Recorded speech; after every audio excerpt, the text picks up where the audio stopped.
easy way to make these dungeon tiles. They look awesome, they play well, they store well, they stack well, and there's just endless possibilities of adding some flair to your table.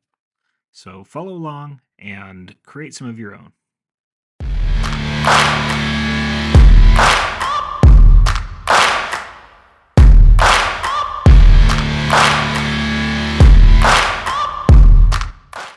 The trick to these tiles is this cork sheet that I found on Amazon. You can find it in different sizes. This one's 30 centimeter by 30 centimeter square. It's 3 millimeter thick, and it is self-adhesive, so makes the process super simple. One sheet is enough to make 16 3-inch by 3-inch tiles. So a little bit goes a long ways, and you can definitely play with the sizes.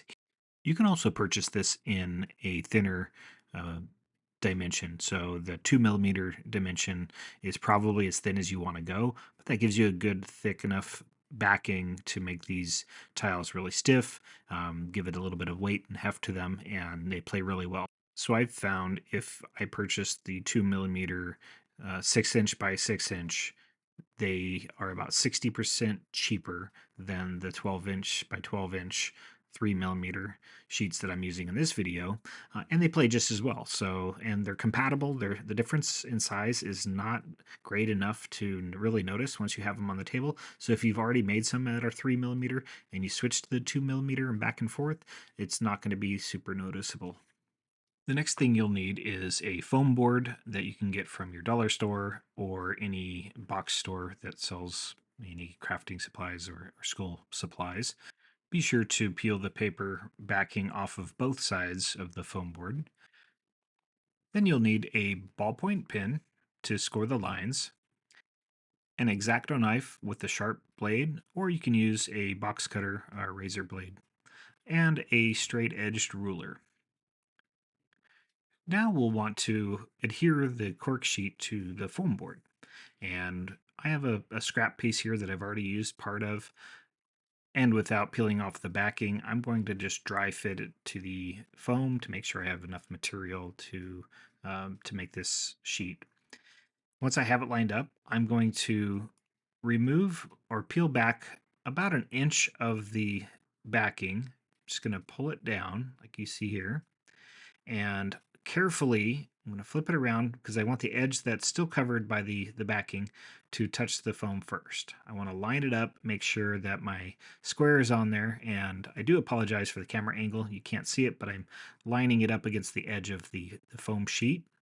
Once I have it lined up and in the place I want it to be stuck, because once it's stuck, it's not coming unstuck.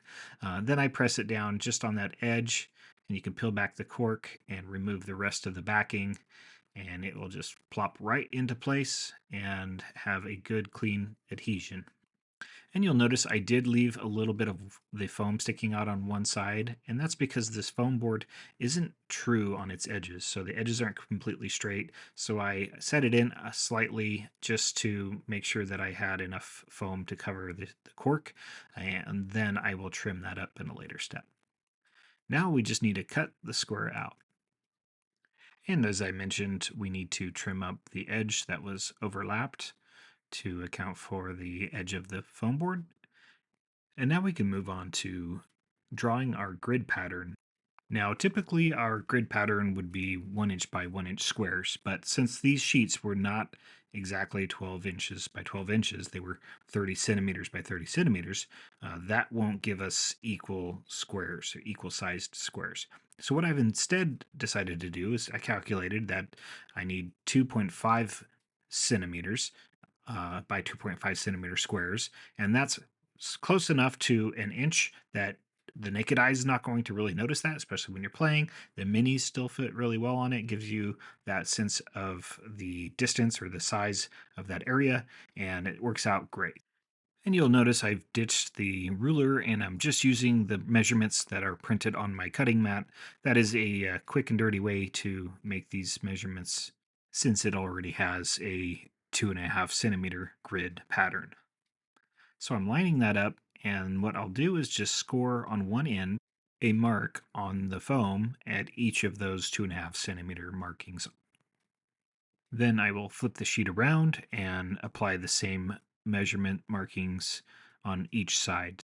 Now, with those markings, we can connect the dots. So, using your ruler, you would just line up each of those markings, and using your X-Acto knife or your utility knife, whatever you choose, simply score the line from dot to dot. You don't want to push all the way through. You just want to lightly score it, and using the weight of your blade and just a slight amount of pressure will cut it deep enough to make this groove. And then we will simply repeat, turn the sheet on its side and repeat again. So you end up with a grid pattern, which I so desperately want to show you, but I can't get my camera to focus. Sorry about that. Now that we have the lines scored, we can take our ballpoint pen and just drag them along the cut marks that you already have. So just press the ballpoint into the groove, into the cut, and simply drag it across the material. And don't be afraid to apply pressure at this point or to make multiple passes across each line. The deeper the groove or the more defined they are, the better they'll turn out later. And rinse and repeat. And let's try to show you one more time. And there you go. You can see them a lot better now that they're more defined. The camera's picking up the contrast in those lines. And don't they look awesome? One thing I forgot to mention is that you'll need some aluminum foil for this as well. Crumble it up into a ball, and not too tight. You want the edges to still have some sharp points to them, and then just run it across your material. I like to press and roll and make different patterns. Use different sides of the foil ball so that you don't have any repeating patterns to make it look too man-made. But go crazy. This is a very personal choice or personal decision making these tiles how you want them to look. In this case, I'm not going for ancient ruins. I'm going more for a well-kept temple that has stone floors. So I've already got tiles that I've made that are really eroded and cracked and have a lot of cool features to them like that. Have grass coming out in the seams. And in this case, I want it to be more pristine. I want them to be natural stone, but not unkept or ruinous stones. And instead of trying to make the camera focus, I took a still photo for you. This is what the end product should look like.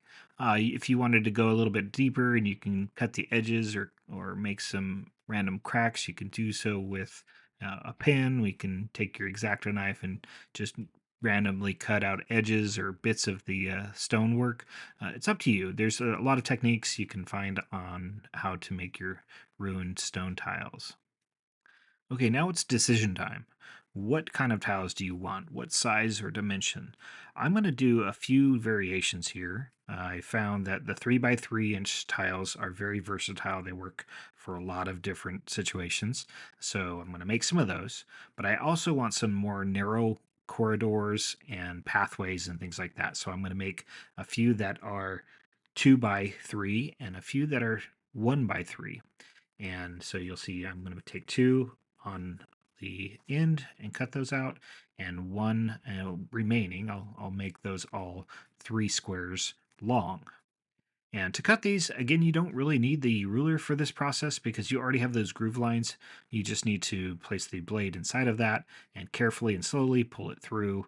And if your blade is sharp, it should cut through without a problem. If it's not, you need to get a sharp blade.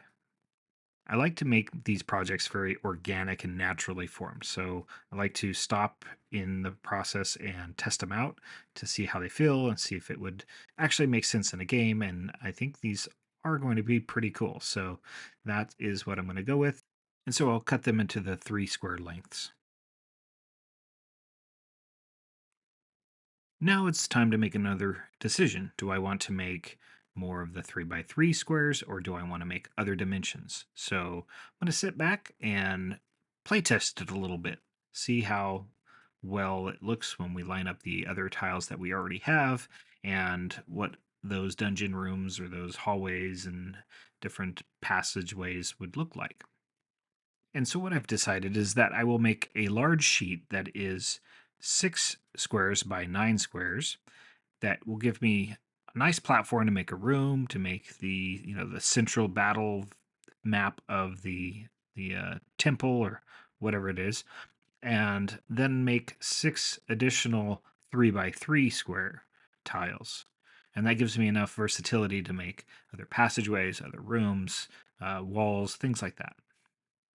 The last thing we need to do before we paint is to clean up the edges. We're going to do a texture along the edge.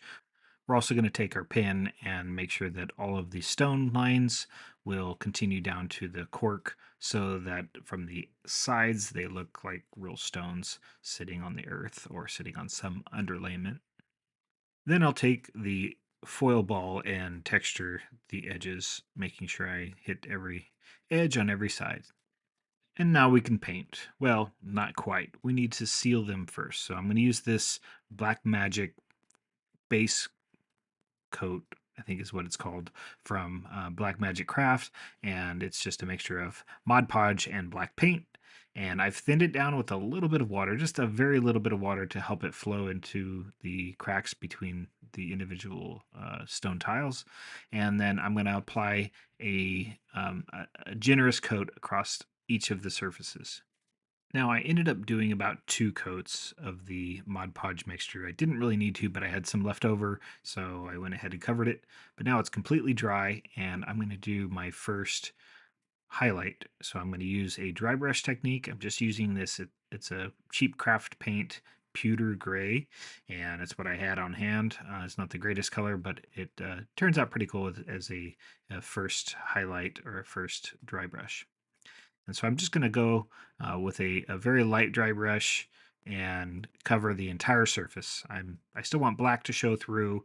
I don't want to press in hard so that it covers up the grout lines, but I do want to cover most of the tile with this gray.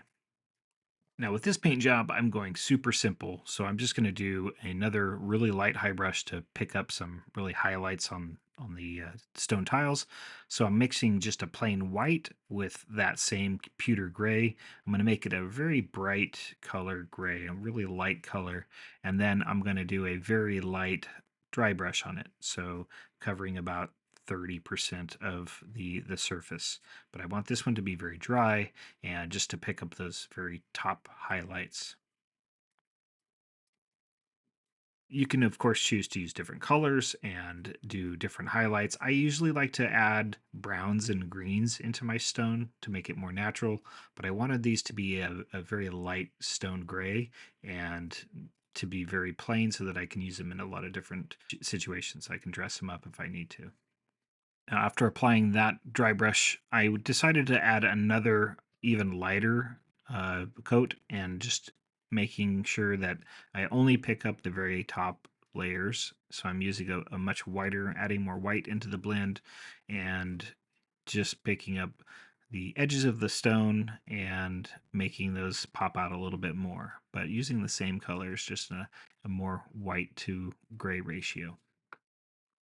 And that's basically it. There's one final step that I didn't record because I did it outside and didn't get it all set up, but I'd like to spray my foam projects with a Minwax polyurethane clear satin spray. I'll link to it in the description, but that gives that protects the paint and protects the foam from damage. The other alternative is you can just apply a thin coat of Mod Podge over it, and that'll seal it up as well. So hopefully you enjoyed this. If you did, like and subscribe and tell your friends and come back for more.